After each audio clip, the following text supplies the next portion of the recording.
चालू करो, राष्ट्रवादी काँग्रेस पक्षाचा पूल का काम चालू करो, पूल का काम चालू करो। आज रस्तों की हालत ऐसे हो गई है कि उस दिन सोशल मीडिया पे एक बाइट आई, व्यापारी दूसरे व्यापारी को बोल रहा है कि हम टैक्स नहीं भरेंगे, उन टैक्स से मिलकर हम लोग रास्ते बनाएंगे। आज शहर की ऐसी हालत है, रास्ते में खड्डे नहीं, खड्डों में रास्ते चल रहे हैं। प्रशासन को जगाने का टाइम आ गया है। मैं आपको मैंने बुजुर्गों का सुना हुआ एक बात बताता हूँ। जब मैं बहुत छोटा था, कालानी साहब हमारे शहर में थे। एक दिन कालानी साहब रात को किसी डिनर पे आए थे।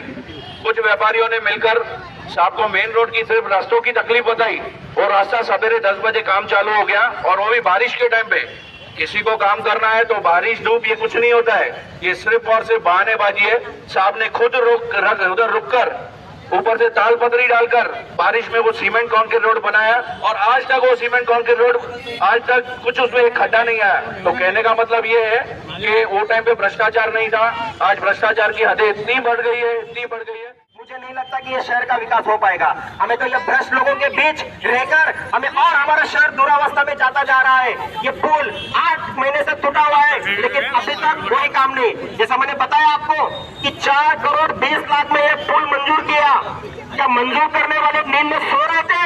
क्या उन्हें यह पता नहीं था कि उसके नीचे से एक बड़ी पाइपलाइन गई है जो 4 और 5 नंबर को पानी का सप्लाई करती है? उसके ऊपर 4 और 5 नंबर काफी हद तक निर्भर है। लेकिन मैंने जैसा आपको बताया कि वडलगांव पुल पहले 2.25 करोड़ में मंजूर किया, और उसके बाद में भ्रष्टाचारियों ने उसके पाव में 4 करोड़ तक लेके गए। तो मुझे अंदेशा है ये 4 करोड़ 20 लाख में जो पुल मंजूर हुआ है, इसके पीछे भी कोई ना कोई मकसद जरूर है, इसीलिए पुल का काम डिले हो रहा है। आप बता रहा हूँ, ये पाइपलाइन का सिर्फ बहाना है। इस पे भी 50 से 60-70 लाख ये खर्चा करेंगे वो पाइपलाइन शिफ्ट करने के लिए। कि आज महानायक लोकनायक पप्पू कलानी जी को रोड पे उतरना पड़ रहा है एक मात्र छोटी डिमांड के लिए। हम क्या मांग रहे हैं? हम मांग रहे हैं हमको ब्रिज चाहिए। किसके लिए चाहिए? वो हमारे फंड के लिए चाहिए, हमारे खुद के लिए चाहिए, पब्लिक के लिए चाहिए। हमको पानी मांगना पड़ता है, हमको लाइट मांगनी पड़ती है। आप ट्रैवल करके देखो, ये मेरा हाथ में मास्क है। इवन कोरोना के बाद भी मैं ये पहनता हूँ क्योंकि धूल मिट्टी इतनी है। प्रशासन का पूरा बेलगाम हो चुका है। प्रशासन के ऊपर महानायक जैसे लोग की पकड़ होगी तब जाके ये लोग बिना करप्ट के काम करेंगे। आपको मैं ये बताऊं, कैपिटल टैक्स कहां से आया? कैपिटल टैक्स प्रशासन ने अपने दिमाग से लगाया है। हमारा कोई वहां पे पब्लिक का कोई सुनवाई नहीं होगी। कैपिटल टैक्स कहिए, लाइट का कहिए, जहां पे इन्होंने दबाने की कोशिश की है सब जगह पे चोरी चकारी चालू है। मैं यही कहूंगा, अनुरोध करूंगा पब्लिक से, हम आपके लिए रोड पे आए हैं, आपको भी ये धरना और आगे लेके जाना है। कमिश्नर को उनकी बाउंड्री दिखानी है, उनको सीमा क्या है कमिश्नर को बताना है हमको कि आप पब्लिक के सेवक हो, पब्लिक का आपको काम करना है। जहां पे एप्पल इंडस्ट्री, मैं मोबाइल फोन की बात कर रहा हूं, एप्पल, सैमसंग, ओप्पो, ये लोग हमारी नीड समझ के अपने आप को डेवलप करते जाते हैं। यहाँ पे सरकार ऐसी है कि हमको जरूरतें बताने के बाद भी वो काम नहीं करते। ये बेलगाम नहीं चलेगा। 2022 से उल्लासनगर मनपा की पूरी काया पलटी होगी, और वो नींव रखने वाले हमारे लोक नायक पप्पू कलानी जी।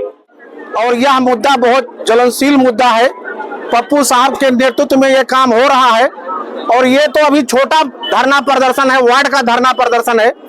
अगर काम चालू नहीं किया 2-3 दिन के अंदर, तो इससे बड़ा धरना प्रदर्शन होगा।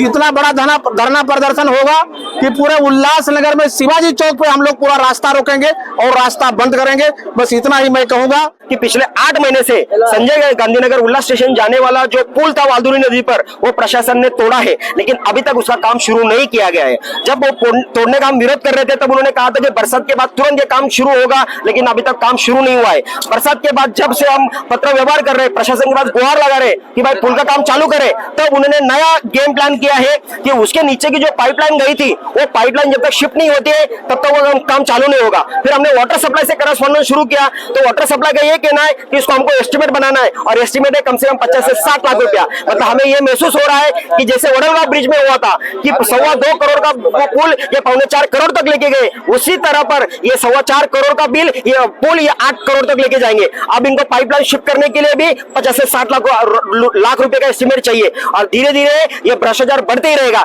इससे पे कहीं ना कहीं लगाम लगनी जरूरी है कि ये जो पैसा है ये आम जनता का पैसा है, ये कोई कमिश्नर या जो अधिकारी या जो बेटे उनके जेब का पैसा नहीं है, ये आम जनता के जेब से जाने वाला पैसा है। इस तरह से हम भ्रष्टाचार नहीं होने देंगे। और जब तक ये पुल का काम शुरू नहीं होता है, जब तक हमें प्रशासन यहाँ पर आके नहीं बताता है कि पुल का काम एग्जैक्टली कब शुरू होगा, कब खत्म होगा, तब तक ये धरना आंदोलन ऐसे ही जारी रहेगा। कोणार्क, अपना शहर, अपनी बातें।